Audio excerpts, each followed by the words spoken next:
That's why we say Black Lives Matter. Because if you're white, you're surprised if you don't get justice. If you're black, you're surprised if you get justice. Now just think about that. Don't you know that the music should be solemn? This is Theo Rossi. This is Theory. I got so much trouble on my mind. Refuse to lose. Hey, everybody. How we doing? How we doing out there? Today, this is an important one for me because this conversation is necessary and it's important. Today on the show, we have my brother, someone who I believe represents the American dream in all ways, comes from the most humble beginnings, went on to be one of the greatest running backs in the NFL, All-Pro, Super Bowl, over 10,000-yard rusher, and then completely reinvents himself for another challenge to get into the game of Hollywood as an actor, producer, creator. We met on a show called Luke Cage where we played partners. He speaks volumes in everything he does. He's an incredible person. Let's go sit down with my guy, Thomas Q. Jones. Bro, you and I, it's funny, and we talk pretty much, especially now, like, almost every day. And I've been looking forward to this for a multitude of reasons. I appreciate you more than anything, but more than that, I appreciate your journey of like what you are doing, especially now, your journey for what's going on in everything. You literally, Virginia, the VA, right, is the beginning of so many things. Yeah. That if anybody knows history, Virginia is the beginning of the beginning. Yeah. And, I've talked about with you multiple times, your parents, Betty and Thomas, literally you're a coal miner's son, seven kids. Yeah. Yeah. 2 pro football players. Mm-hmm. And now you're, you and I, obviously you're killing it as an actor. We met on Luke Cage and probably, I think, one of the most significant and incredible storylines on that show with Shades and Comanche. Definitely. I just want to hear what's going through your head right now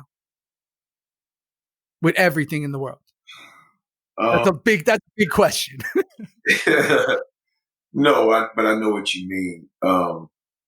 First of all, man, happy belated birthday. Thank you, brother. Happy belated yesterday, man. It was your birthday. So, crazy. 21, man. 21. How's it feel to be 21, bro? 21, bro. I'm about to be legal. I'm ready to go. Yo, so happy belated birthday, man. And I appreciate you having me on, man. This is incredible. I've listened to the other episodes, and it's an honor to be on this podcast with you, man. Thank you.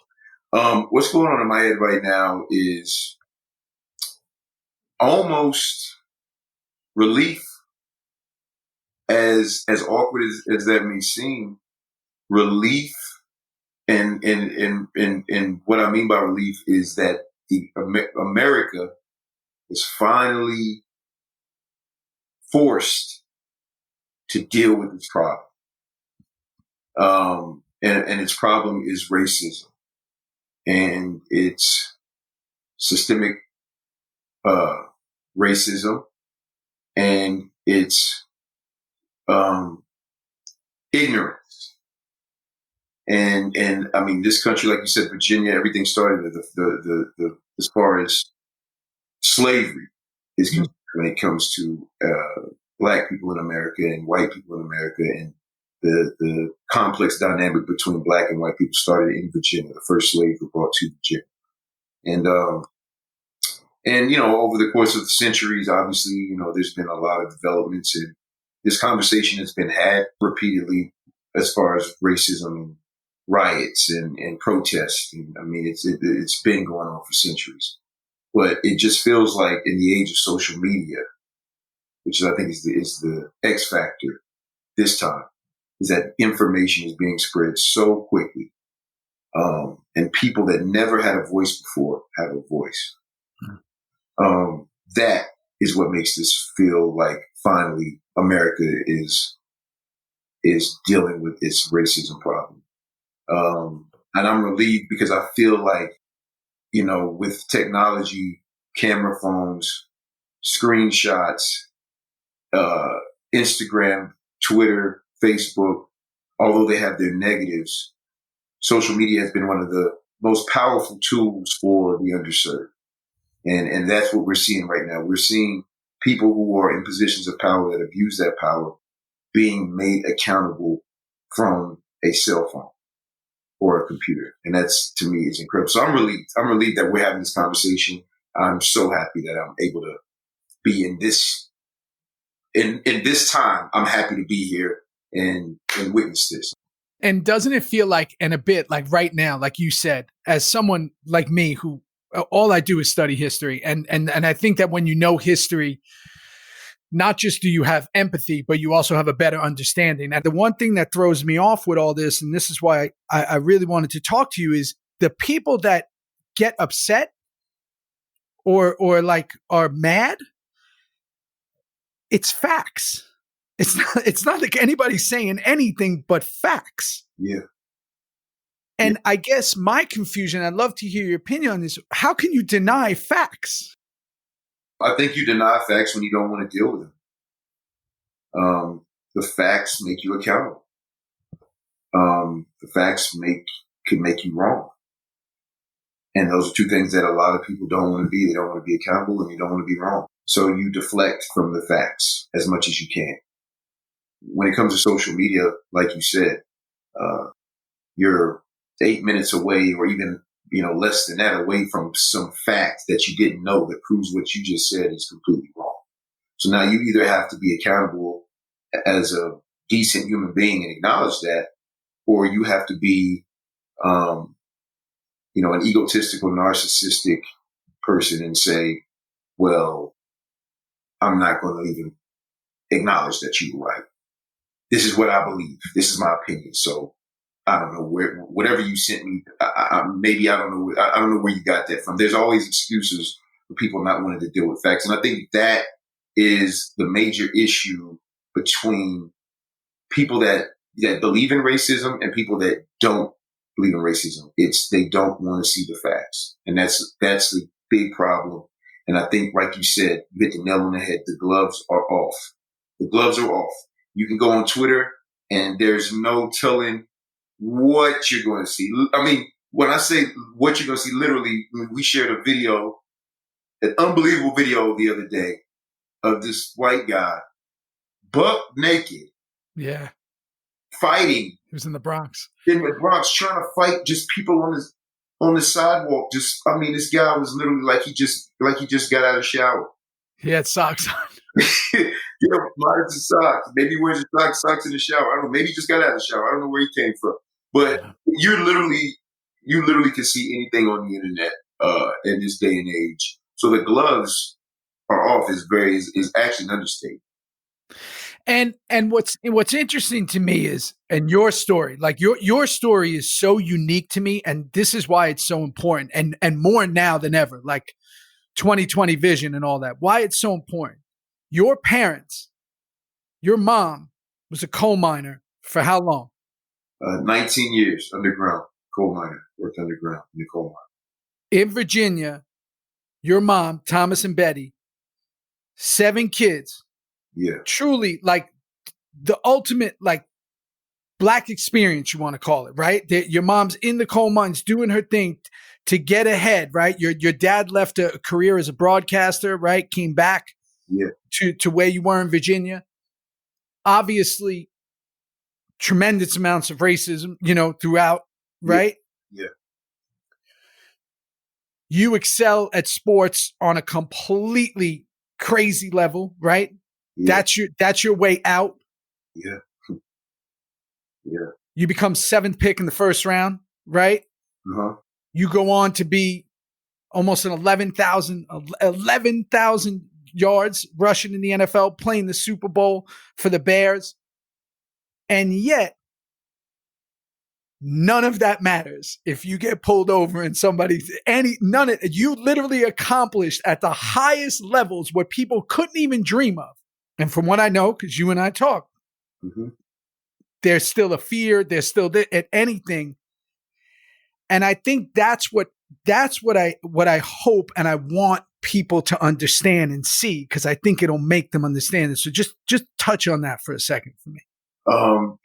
Listen, man. The obstacles of lack of opportunities at home, lack of resources, racism, all that mixed in, and still having to find a way to get out of that situation for me to get to college, and then being able to succeed at a college that's pretty academically challenging, the University of Virginia, and then to be 7th overall in the 2000 draft, and then to make it to the NFL, obviously play for 12 years, play in the Pro Bowl, Super Bowl, All-Pro, all these things. You would think that, you've made it. You would think that you've made it in America, based off of what America is supposed to stand for, a land of opportunity.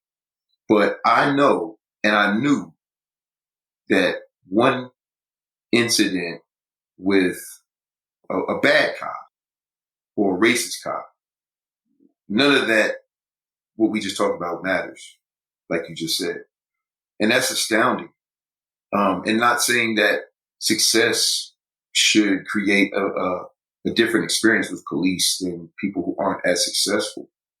But you would think that people would at least recognize the journey or respect the journey or the things that you have accomplished. But on the flip side, it's that you're more of a target.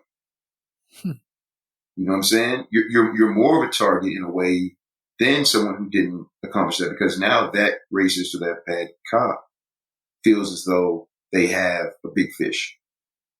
And so, it's a very interesting dynamic. And listen, I have one of my best friends is a police officer.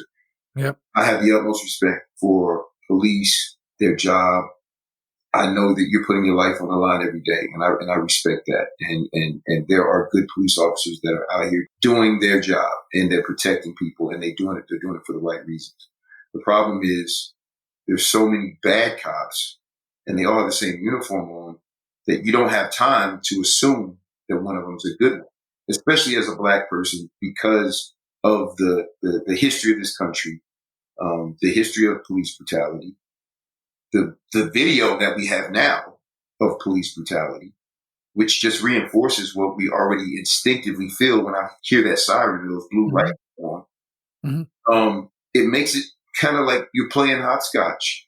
And so it's just a very complex dynamic between police in America and police in society. And then it's another complex conversation with police and Black society. And I'm happy that conversation is being had out in the open on the mainstream platforms, mainstream media, from one airwave to one coast to the next. You're hearing this conversation from everybody who's involved, which is the entire country at this point, obviously. Yeah, the entire world right now. I mean, it's literally everywhere at this moment. And like my brother-in-law was a cop. Now he's a fireman. He transferred to NYFD. My other cousin's a cop. I am 100% in agreement with you. And to me, a lot of men in uniform, men and women in uniform. I've been over to Iraq, Kuwait, every base. This has nothing to do with that, because in any business, there's bad people. In everything, there's bad people, there's good people. Yeah, definitely. I think that the difference is this is life or death. Yeah. That's the difference. Yeah. What I've seen from all this is that the good cops, my friends, my family members, your best friend, this and that, need to get up and call people out. And now people are talking about this wall of silence, where it's you can't do that because then you're looked at as a rat or a chump, or you're doing that. And this is the stuff that now I'm hoping changes. And in 2020, the year of vision, the goodness kind of goes no, you can't do this. Yeah. Well, I'm hoping that people I'm hoping that, and I just had this conversation literally before we got on the phone with my friend, my best friend, is like my brother. He is my brother, actually. That's in NYPD. And it was interesting to talk to him. And I said, there needs to be a piece on an article or some light brought to Black police officers because you're living in a matrix, and if you're a Black police officer that's trying to do the right things, but then when you take the uniform off, you're a Black man. You know what I'm saying? And that dynamic is unique within itself. But yeah, this is like you said, 2020, the year of vision. Everything needs to be explored. I think now that people is a safe time for a group of police officers that are tired of the reputation that they're getting to come together and sacrifice whatever their reputation may be with the blue wall or whatever the code of the police is, and come out and say, hey, we all stand for good policing and we're all against. And I think if you see that, then it would give the public, especially the Black community, at least hope that every cop that we come across isn't going to put their knee on our neck or shoot us, when we eat ice cream on our apartment by ourselves, or, shoot through our window when we're playing video games with our nephews. And, and I think that would open up another conversation. But we just don't see that. And I see cops on social media that will, reprimand other cops, and they'll make individual videos and reprimand them. And we're appreciative of those people. But it just doesn't feel like there's a unified movement by those cops in general to say, hey, listen, all of us aren't bad. Because if we're complaining about one group of people and people in that group know that there are bad people and they don't say anything, then it's guilty by association. Complicit, yeah. Just like anything else. So you have to take that L. If you're a good cop and you're not speaking up, you have to take that L with them as well. You have to.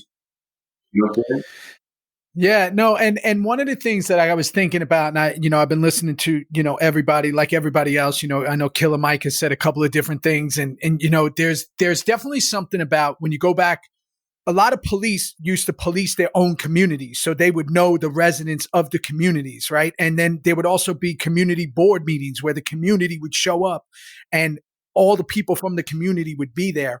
My hope is communities come more together and maybe they do start doing more town hall or community type meetings, and the police who work in that area become familiar with the people, because obviously we know when people know each other, when there's just even any type of relationship, there's a different dynamic, right? Yeah. So I try to think of like all the ways, because not having police is not the answer, right? I mean, there's a lot of nefarious characters out there. We gotta figure out a way that this works.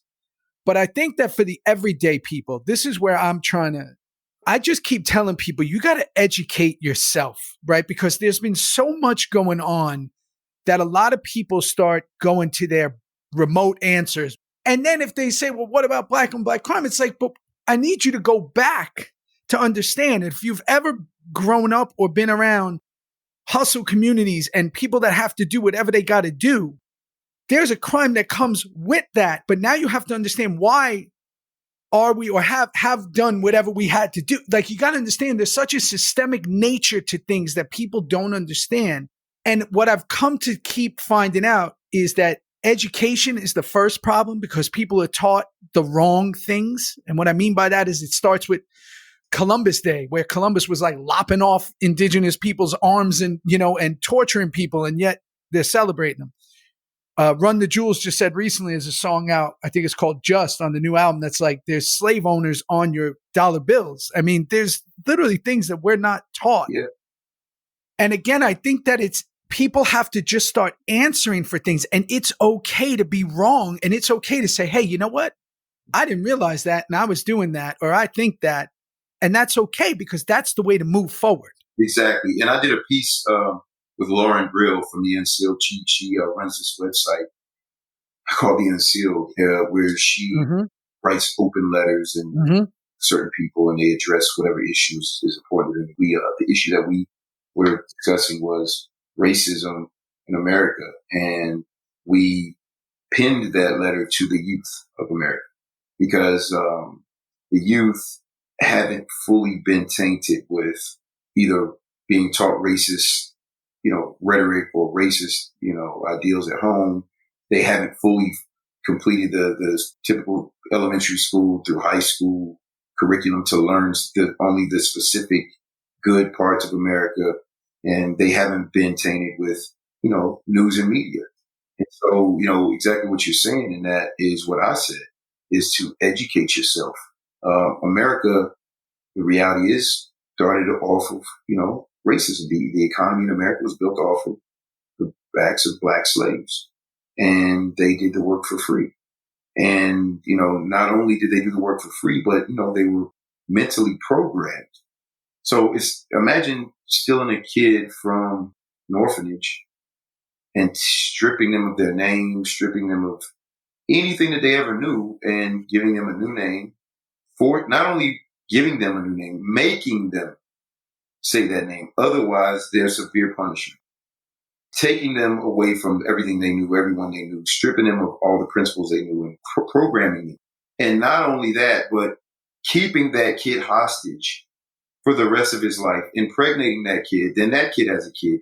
And now that you have to teach that kid that, or you're going to suffer severe consequences. And if your kid doesn't want to believe it, he's going to suffer severe consequences. And then now that kid, the initial kid grows up, passes away, but that kid's there. Now you rape them. They have another, so it's 400 years of that cycle. It's programming. You program your remote, it's going to do whatever button you push, it's going to do it. You don't just unprogram over 400 years of programming. It just doesn't work that way. And I don't think that America from the top wants to have that narrative out there because it would create what's going on right now.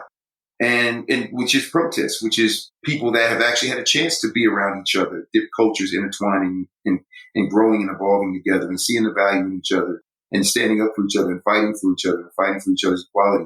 If you do this to him, then you're doing that to me. If you do that to me, you're doing that to him. That's what you're seeing right now. When it comes to those other narratives of deflection, let's just talk about black on black crime. First and foremost, America as a whole is, to be honest, one of the most violent countries on the planet. Not only just in America, but what, Americans, the military and some of the agendas that America has globally. And you don't just become the most powerful country on the planet by just minding your business. You know what I'm saying? And so, but a lot of that is kept away from the general public. And when you think about all communities, the best and the worst things are going to happen to the people that you're closest to. You have white on white crime. Why? Because white people are around white people more. You have Asian on Asian crime. Why? Because Asian people are around each other more. You have Hispanic on Hispanic crime. Why? Because Hispanic people are around each other. You have black on black crime. Why? Because black people are around each other more. You have more Hispanics marrying Hispanics because they're around each other. You have more black people marrying black people because they're around each other. You don't have white people and so on and so forth. So when people say black on black crime, that is the ultimate deflection from what the initial issue is. And when you say, well, what about Chicago? What about this? Well, what about the stereotypical mass shooter? That's killing multiple people at once in America all the time. So you have so many different comparisons to black on black crime that it evens it out across the board. So that is that's a talking point that people use when they don't want to deal with the fact that black people are getting brutalized by the police. And black people aren't saying, if this guy's holding up a bank and you shoot him, that's police brutality. The guy's committing a crime armed. We're saying if a guy is selling loose leaf cigarettes outside, and it might not necessarily be legal, but the guy's just trying to feed his family, and you choke the guy and he says he can't breathe, and he's saying it on camera, us all watching this one cop, and they're not doing anything to stop this man. He loses his life. And then the cop doesn't even go to jail, or he gets his job back. That's why we say Black Lives Matter. Because if you're white or any other, especially white, you're surprised if you don't get justice. If you're black, you're surprised if you get justice. Now just think about that. If you're a white person listening to this, you're surprised if you don't get justice. Black people are surprised if we get justice. That statement alone, if you can internalize that, and if that hits your brain from a logical perspective, then you should never open your mouth to say all lives matter. Because you know that from a systemic perspective, the police are here for you. You know that when the police pulls you over, you know you have the right to question any and everything that this cop's saying to you. And the consequences of him violating your rights are him getting fired or something. And you know that he knows that, whether it's on tape or camera or not. But when it's my people, me as a black man, I know that there's always going to be a gray area because of this systemic racism in the way the system was set up from the beginning. The system was set up in the beginning not for black people. When the Constitution and National Anthem, all these things were created, black people were slaves. They were slaves. So you said all men are created equal, but then, you probably had a black person writing that down for you. And if he didn't write it down for you, you were probably going to beat his ass or her ass, or you were going to do some sort of severe consequence to that person for not doing what you told them to do as your property. I think people have a hard time understanding what that actually looks like. And it's because we're not taught that, because of the guilt of America, the shame that America has of what they've done to black people in the past. And that just doesn't go away, period. And that's something that, there's things, and again, we started this conversation where we talk about like facts, right? Like people get weird around facts, and that's okay. Like I understand sometimes like facts are facts, right? And it's almost because the confrontation of those facts kind of makes people be like, but that's not the point. But it is, right? We know 12.5 million African-American were brought here from, I think it's 1525 to like 1866, and 2 million didn't make it over, right? Like died in the transport of the slave ships and all that, right? That number is fucking staggering, right? When you think about that. Yeah. What I think bothers people the most is they say, well, that has nothing to do with me. And I said, you're right, it doesn't. But what people have to understand is, for someone like me, I'm born in 1975. What is it? Jim Crow is what, 1965, right? So it's literally yesterday. Yeah. To a lot of people that are still operating in this country. Yeah. And again, like you said, it's not just you push a button, something ends in it, and it is what it is. There's things like you and I talk about behind the scenes, me, you, our man C. Murray, shout out C. Murray. I just talked to him. Big bro. But there's things that, like Hollywood, for example, a business that we're in, forever has painted criminals a certain way. Yeah. And has painted saviors a certain way, right? In the way it is. Yeah. Cop shows, obviously, what we talk about, right? The person who's across from the desk. I made my first 50 TV appearances. I was across the desk. Did you do it? I didn't do it. Did you do it? Oh, I did it. And then that would be that's the guest star role you do, because that's the picture that's being painted, because they don't know any better. That's just what they do. They know. And then that gets embedded into the person who's watching it. Yep. And it goes on and on and on and on. And I guess my question to you is how, because I have some ideas of like, what's the systemic change that needs to be enacted? Because there's so many mountains to climb, right? Like there's so many. Yeah, so many. How to, for someone who's listening to this, who's like, man, I don't even know. I don't know anything. Like, I'm just like, this is all new to me. I didn't even know, like I have my opinion. I'm curious of what yours is. Education. If you're ignorant, you don't know anything. And Americans are in so many ways some of the most ignorant people on the planet because of the privilege that we have. when you don't know anything, you don't know how to fix something. It's like if you have a leaky faucet, you call a plumber. He's got to go to where the problem started to fix it. Any problem, you have to go to where. Okay, if your TV's, where's the plug? Or with my lights, something's going on with my lights. Well, where's the circuit breaker? That's just a universal concept. You have to go to the beginning, and education is the start. When people say white privilege, a lot of white people get offended. White privilege doesn't mean that you haven't worked for what you have. It means that you have the privilege to not know what you're doing and still get that opportunity.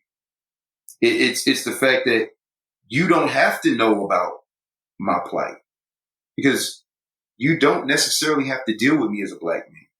But as a black man in America, I have to deal with you in some capacity, some way, whether it's getting into the best school, getting a loan, going to the hospital. The necessities of our lives over here, which isn't any different than slavery, depend on some white person at some level.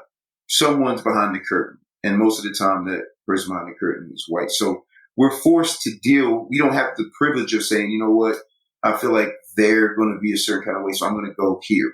We don't necessarily have that privilege because there's only so many options for us because of lack of resources. And so when I say education, I did an interview, TMZ reached out to me because they saw my open letter that I wrote last year, and they wanted me to come on, and I talked about if you really want to make change, then you need to educate yourself on the problem. And a lot of that with white people in general starts with knowing the history of America and understanding how the infrastructure of slavery affected not just black people, but also affected the mindset of a white person. And then you may have an understanding of the systemic oppression, how after slavery, they said you're not slaves anymore, but you can't stay here. And then when we went to our own communities, then you harassed us, and not you, the listener, but I'm speaking on behalf of my ancestors, and I have to speak on behalf of your ancestors, because we're in this together. Mm-hmm. No matter how you want to exclude yourself, no matter how much you want to say, well, I didn't know slaves, or you're in this with me. We're Americans. So we're attached at the hip. Listen, if you turn your phone on right now and you live in a gated white community and you have no issues with black people or no black friends per se, or you don't listen to hip hop, you still have to hear about this, which lets you know that you're attached to my head, because it's all of your TV, it's all of your phone. So that lets you know that you can't run and escape from the issue, because we're here together. So, if you know that during segregation, white people came and harassed us in our own neighborhoods. You can't live here, but you got to go there. So we go there, then they harass us here. Well, you can't get resources from us, create your own. So we create our own resources. Then you burn our buildings down, and Black Wall Street in Tulsa, Oklahoma is one of the craziest examples. Wall Street, get your own stuff, and then when we get our own stuff, and we start to kind of thrive, then you come burn it down, you shoot it down.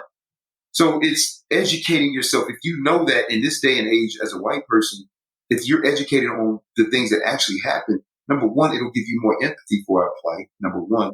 And then number two, it'll give you information that you can teach another white person that makes an ignorant comment. So now if education spreads, then healing can spread. And then what healing does is it creates understanding on both sides.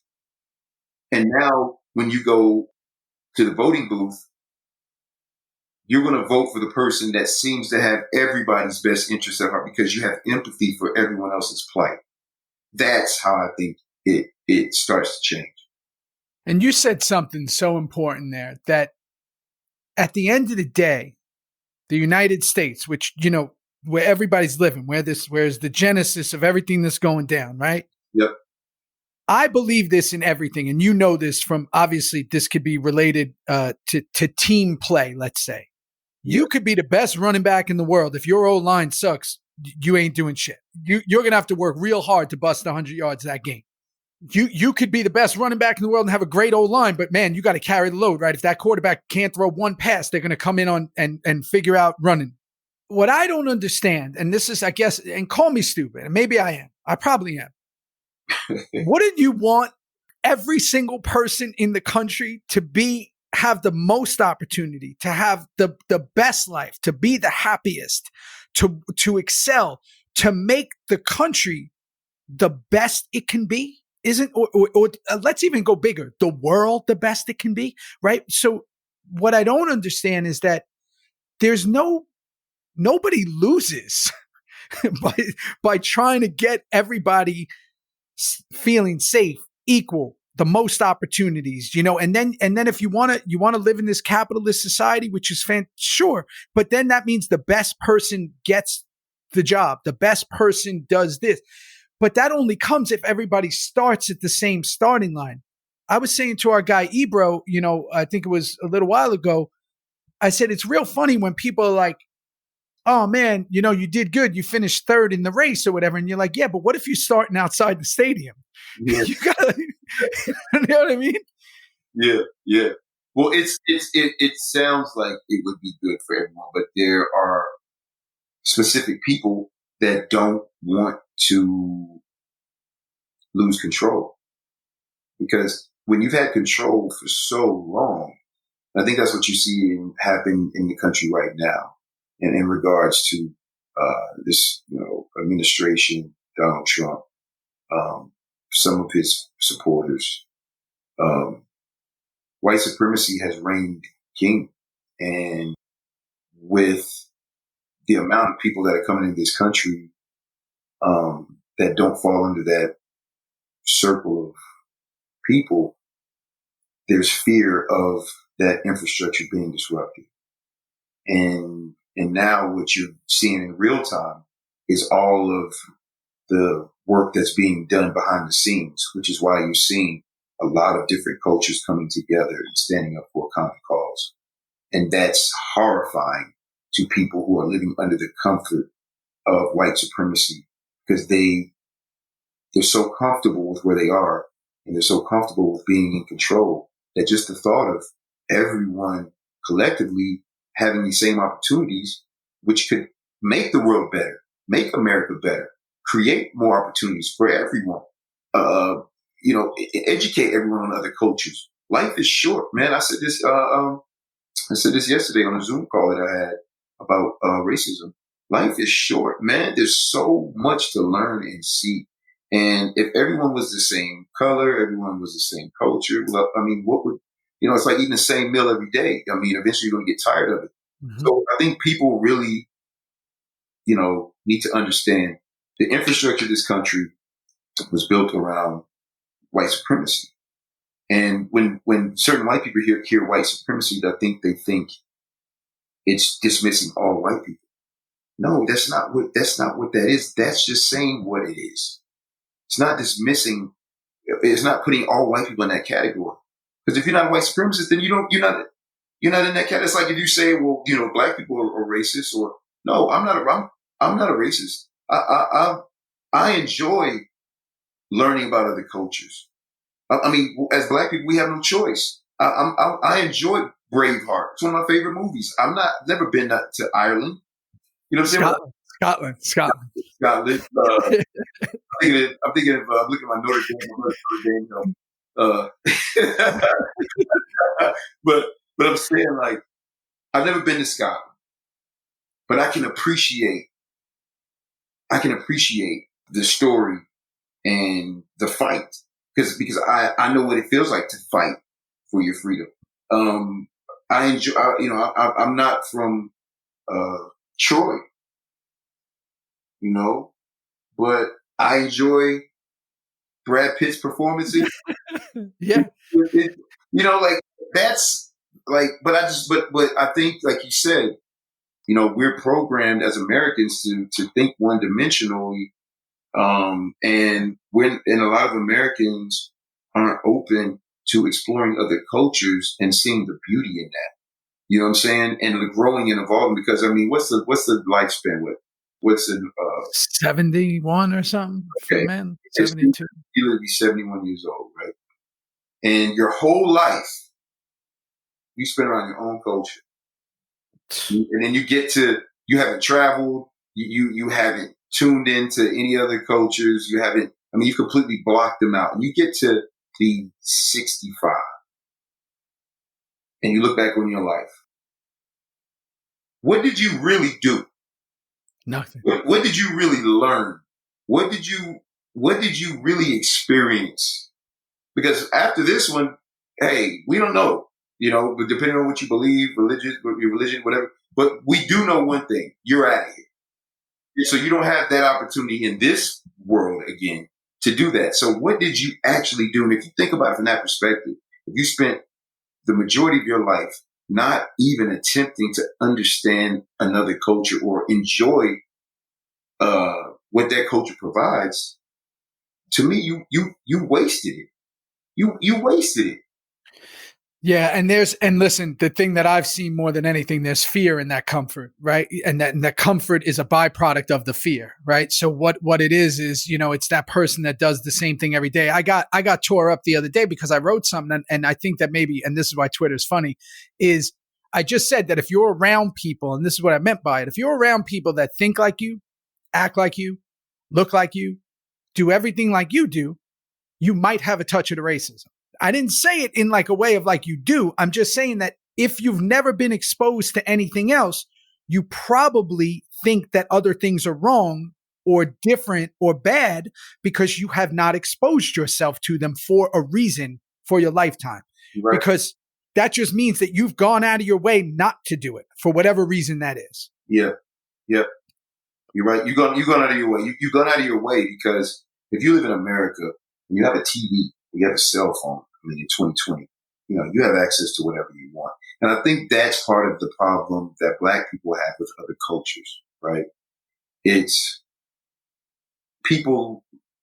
Black people are arguably, and I say this with all due respect to every other culture, but I say Black people are arguably the most creative people, mainly because we have nothing to go off of.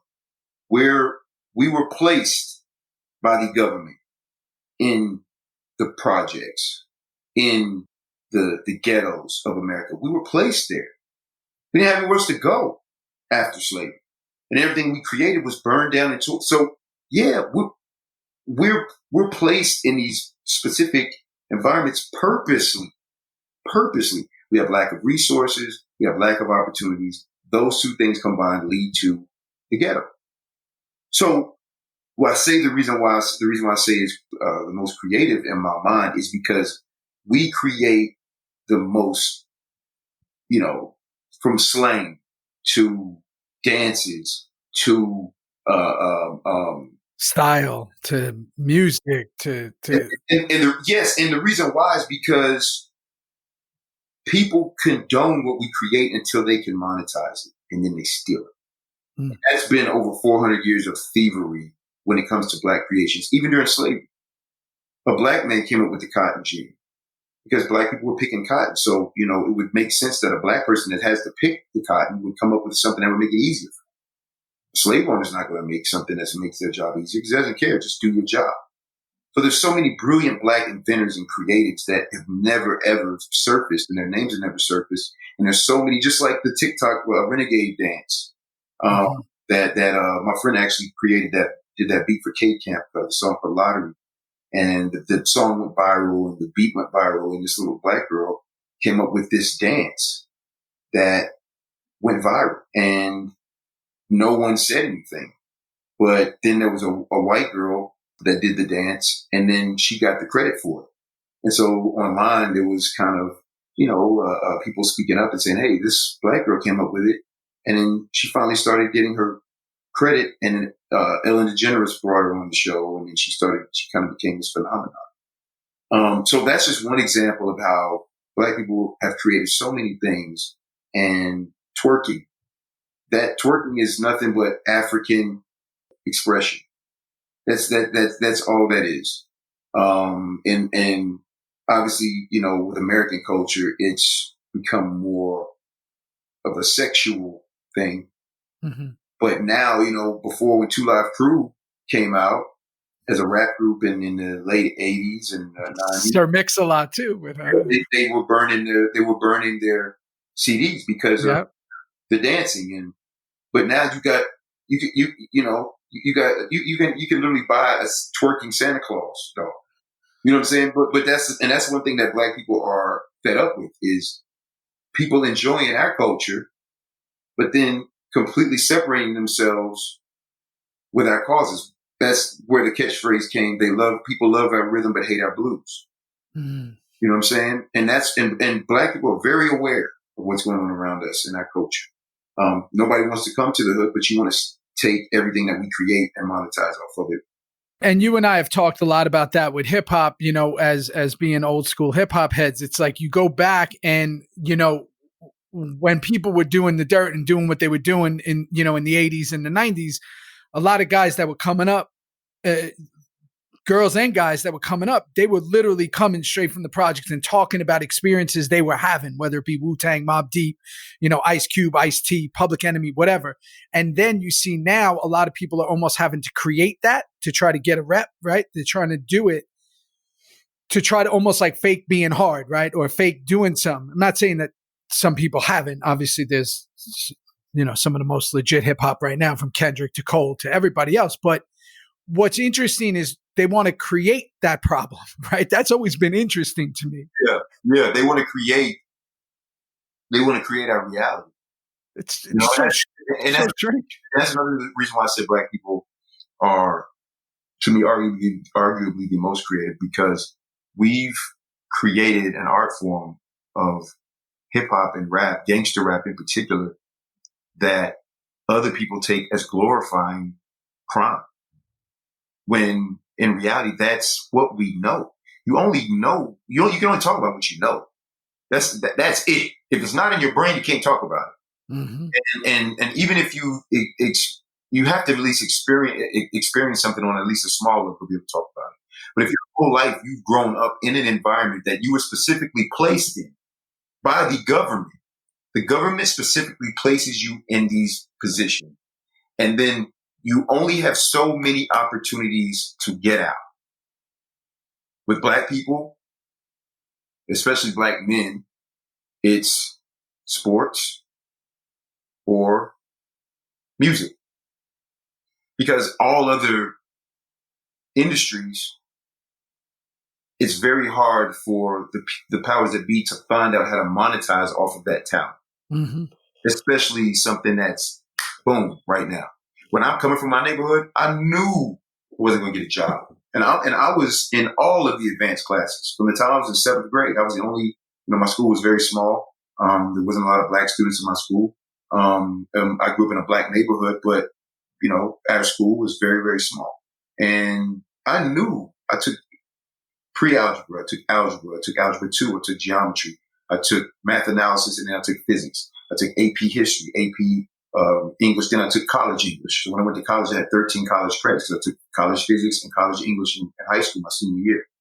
With all of that, being the All-American football player, all, district, all regional basketball player, one of the best triple jumpers and hurdlers in the state of Virginia, I knew that I wasn't going to get a job. I knew I was not going to get a job in my town of significance. If it wasn't for football, where am I going to go? I don't have any money. $0. I don't have a bank account. Never had one. We don't have money. Me and my dad have the same name. So a lot of the, things that we had, whether it was our furniture or whatever it may be, was in my name. Mm-hmm. Because my dad's credit was shot because we just didn't have the resources. So where am I going to go? What am I going to do? I don't have relatives outside of my town. I can't go stay with someone. I don't have money to get started. So what else am I left to do? If you're a white person and you look at the ghetto, you look at the projects, and you look at Black people and Black culture, and you say all they want to do is, do crime, and all they want to do is do these other things and do this and do that. If you're not an athlete or a musician, someone that is performing and making dollars for the powers that be, who usually are white, what else are you going to do? What would you do?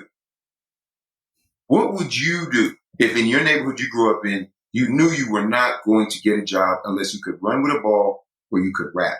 And you know the majority of rap is about negativity because that's the experience. So now if you're the powers that be, who are usually white, you're distributing content that is just continuously perpetuating our reality. But people have to make it because they have to make that content. Number one, it's all they know. Number two, that's one of the only ways that they can get out. So it's this cycle that is vicious. And the privilege of being white is that you don't have to know that. That's what white privilege is. That's all under the category of white privilege. White privilege is not that you didn't work hard. You're just privileged to not know someone else's plight, and then you judge them.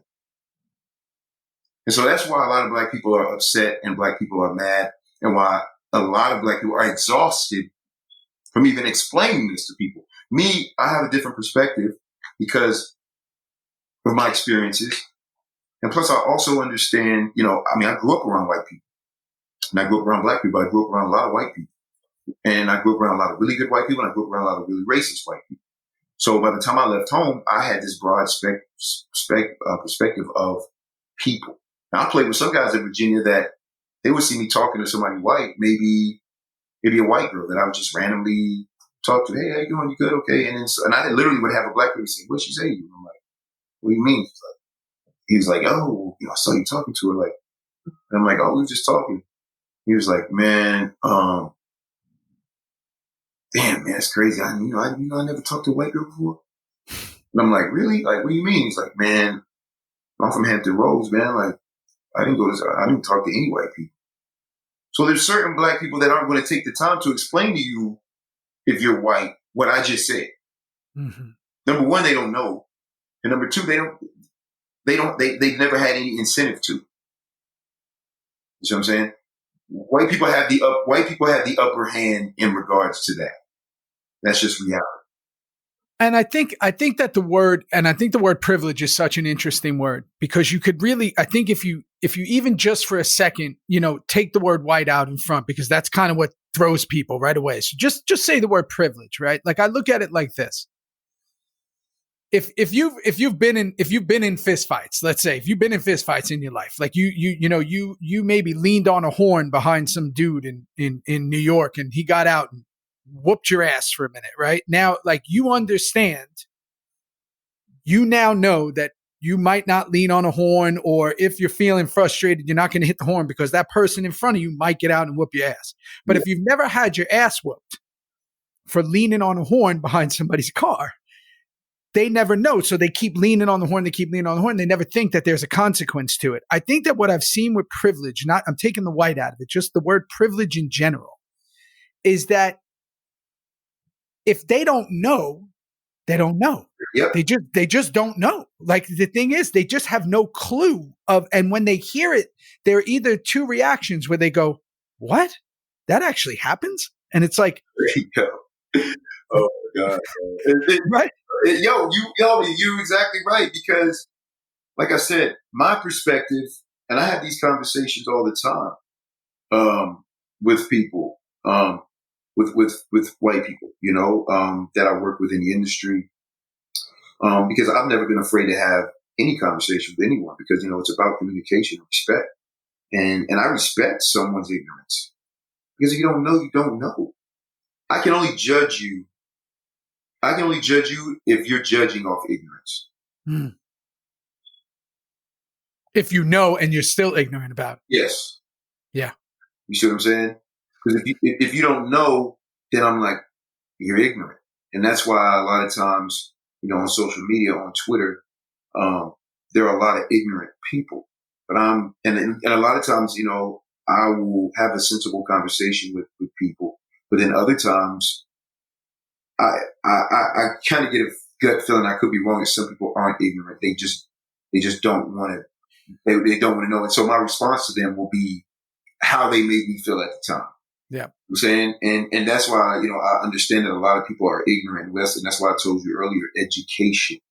Because you have certain white people that are like, listen, I don't understand. I don't know. But But because we're all Americans, and if you really feel like everyone should have the same rights and equal rights and the same treatment by everybody, if you truly feel like that, then, maybe Google or go on social media and hashtag specific things about Black culture and Black history and see some of the issues and some of the things that Black people deal with, since that's the major catalyst for this conversation. So you can understand where it's coming from, and that way you are educated on it, and that way you can have more of an understanding, and then you can empathize with people. What I think is so important here, because you and I are brothers for life, and we could talk forever, and it's like the most important thing is that learning and educating. And if you want to be great at anything, you are an example of greatness. Like that's the thing I've always taken from you. I will say that and sing that to everybody. You are the example of greatness because you have excelled on every level of your life, right? And to me, that is so admirable. And for that, it shows the reason you did that is by educating yourself and learning in everything you've done to take the next step and the next step and the next step. And my hope is that people who listen to this and people who understand that if you want to be great at anything, and that doesn't mean sports, acting, your career, it means just as a human, you got to educate yourself. You got to be willing to put your head down and learn and lose your ego.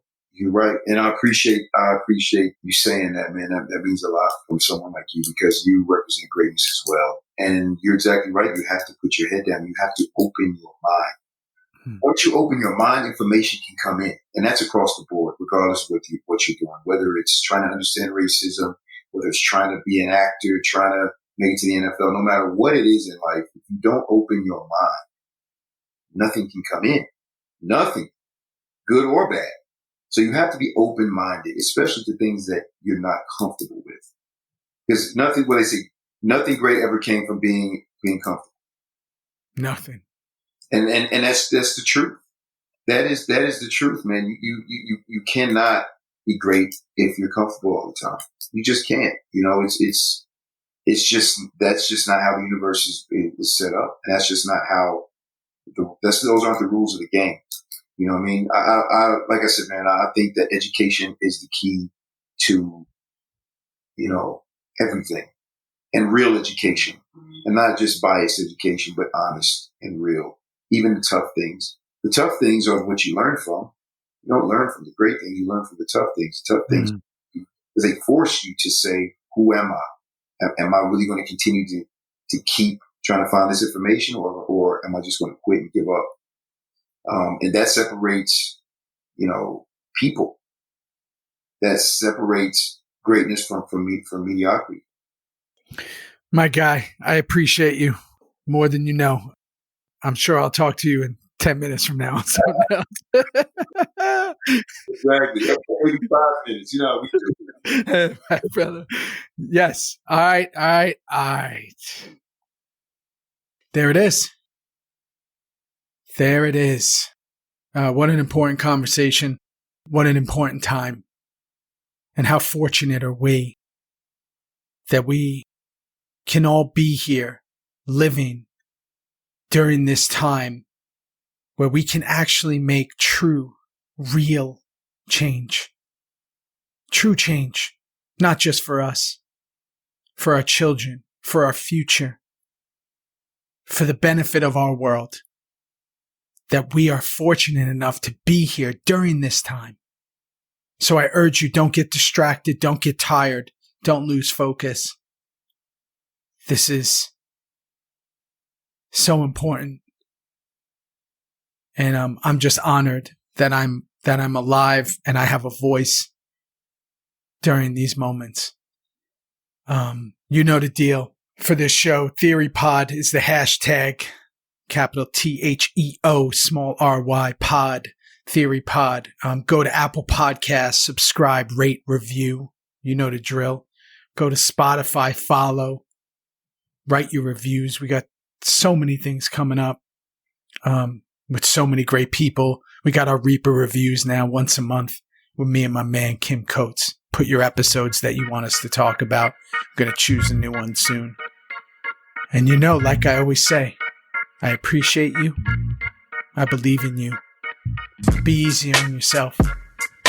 This life is over in a blink. It's over in a blink. Let's make a difference and have some fun before that happens.